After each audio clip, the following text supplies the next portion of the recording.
Bugünkü videoda insanların deneyimledikleri, paranormal ya da açıklayamadıkları bazı olaylara bakıyoruz. Her zaman söylediğim gibi.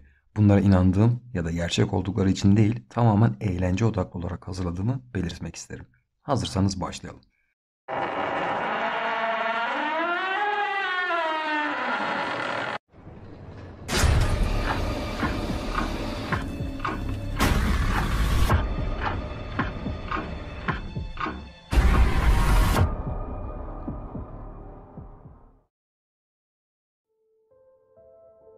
Güle güle de.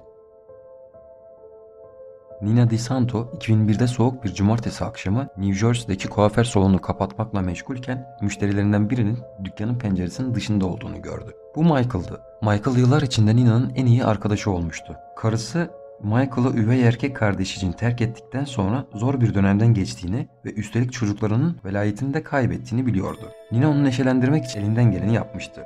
Michael ne zaman kuaföre gelse onunla derinlemesine sohbet eder ve hatta bazen de onu içki içmeye götürürdü. O gece kapıyı ona açtığında Michael değişmiş ve hatta mutlu görünüyordu. Ona gülümsedi ve fazla kalamayacağını, sadece uğramak ve onun için yaptığı her şey için Nina'ya teşekkür etmek istediğini söyledi.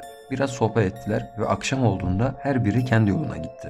Ertesi sabah erken saatlerde Nina bir salon çalışanından üzücü bir telefon aldı. Kadın, Michael'ın cesedinin önceki sabah polisler tarafından bulunduğunu söyledi. Bu, Nina'nın onunla salonda konuşmasından yaklaşık 9 saat öncesiydi. Michael intihar etmişti. Bugün buna benzer vakaları yaşadığını iddia eden çok insan var. Onlara göre yakın zamanda ölmüş bir kişinin ruhu veda etmek için hayattayken kendine yakın gördüğü kim varsa bu arkadaş veya aileden biri olabilir, onları son kez ziyarete gelirdi. Bu hayaletler söz konusu olduğunda dayanılacak çok az bilimsel araştırma var. Delil ise hiç yok. Doktorlar ise bu tip vakaları acı kayıplardan sonra insanların bilinç kaybıyla beraber bu tür anılar oluşturmasının doğal ve acıyla başa çıkma yolu olarak görüyor. Zaman yok. Doğa son derece acımasız olabilir. 2011 Japonya depremi büyük bir tsunami tetiklediğinde insanların evlerinden kaçmak ve hayatta kalmaya çalışmak için sadece birkaç dakikaları vardı. Ancak dalgalar tahliye alanlarına ulaşmayı başarmasına rağmen yine de yüzlerce kişiyi süpürebilmişti. Sonuç olarak yaklaşık 20 bin kişi yerinden oynamış ağaçların ve diğer büyük moloz parçalarının çarpması sonucu boğularak veya kaba kuvvetle öldü. Felaketten haftalar sonra hayatta kalanlar sevdikleri olmadan hayatlarına nasıl devam edeceklerini anlamaya ve sindirmeye çalışıyorlardı. Bu sırada bazı insanlar eskiden bir süpermarket olan yerin dışında hayalet kuyrukları gördüklerini bildirmeye başladılar. Bazıları ise geceleri karanlıkta haykıran bedensiz seslerle uyandırıldıklarını iddia ediyordu.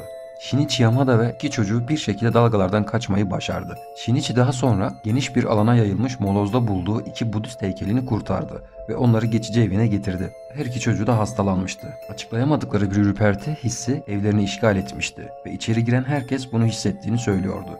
Shinichi bir gece yatakta yatarken birinin üzerinden geçtiğini hissettiğinde bir şeytan kovucudan yardım isteme zamanının geldiğini anladı. Şeytan kovucu Kansho Awizawa'nın da o güne kadar yaşadığı birçok olay vardı. Felaketten beri başsız ve parçalanmış hayatlar görüyordu. Shinichi için heykeller yaptı ve ondan bu yaptığı heykeller için bir tapınak inşa etmesini tavsiye etti. Evindeki hayaletimsi hareketlilik biraz azaldı. Ancak ara sıra olaylar meydana gelse de Shinichi ailesine musallat olan ruhların artık huzur içinde olduğuna ve zararsız olduklarına inanıyor. Hayaletler mi, şeytanlar mı? Pek çok insan hayalet diye bir şeyin olmadığına ve ışıklar yanıp söndüğünde veya musluklar kendi kendine açılıp kapandığında bunun hayaletler yerine bir iblis tarafından yapıldığına inanır. 2011 ile 2012 arasında Latoya Emnes ve 3 çocuğu Indiana Caroline Caddesi'ndeki bir eve yeni taşınmıştı. Latoya taşınır taşınmaz bir şeylerin ters gittiğini hissetti. O ve annesi çocukları derin uykudayken ve evde başka kimse yokken bodrumdan gelen ayak seslerini ve kapıların gıcırdayarak açıldığını duydular. Bu olay sürekli hale gelmişti. Eve hayaletlerin musallat olduğunu düşünseler de kışın ortasında sinek sürüleri evin verandasını işgal ettiğinde ve çocuklar aniden garip davranmaya başladığında fikirlerini değiştirdiler. Evin 12 yaşındaki küçük kızı Rosa bir keresinde yüksek sesle çığlıklarla uyandığında büyük annesi yanına koştu ve Rosa'nın havalandığını gördü. Letoya en küçük oğlunu dolapta görünmeyen bir varlıkla konuşurken buldu. Oğlu da görünmez bir varlık tarafından odanın diğer ucuna fırlatıldı. Çocukların istismara uğradığını düşünen komşular çocuk hizmetleri şubesini aradı. Vaka yöneticisi Valerie Washington yerel bir hastanede aileyle görüştü. Röportaj sırasında Valerie Washington, Letoya'nın 9 yaşındaki oğlunun duvarda ve tavanda geriye doğru sürünerek ilerlediğine, ve büyük annesini ters çevirdikten sonra ayaklarının üzerine düştüğüne tanık oldu. Bunun üzerine bir şeytan kovucu çağrıldı. Rahip Michael Magnus evde çok sayıda şeytan çıkarma ayini gerçekleştirdi ve mülkün iblislere açılan bir portal olduğunu söyledi. Emmons ailesi kısa süre sonra bu yerden taşındı ve ev 2016'da yıkıldı. Dolapta kim var? Birçoğunuz Reddit'i bilirsiniz. Basitçe yazılarınızı ve görsellerinizi paylaşabileceğiniz bir forumdur. Buradaki kullanıcılar gerçekten de çok garip ve anormal hikayeler yaşadıklarını iddia edip paylaşıyorlar. Tabi forum kullanıcıların genelde amacı dikkat çekmek ve rant kasmak olunca söylediklerinin ne kadarına inanılır bilinmez. İnandırıcı olmasa da gayet ürkütücü ve süslü hikayelerle dolu olduğu kesin. Reddit kullanıcılarından biri bir gece evde yalnız oyun oynarken köpeği dolaba havlamaya başladı. Köpeği neyin tedirgin ettiğini görmek için ayağa kalktığında dolabın içinden gelen garip tırmalama seslerini duydu. Yaklaştı ve dolabın tam önüne geldiğinde tırmalama sesi durdu.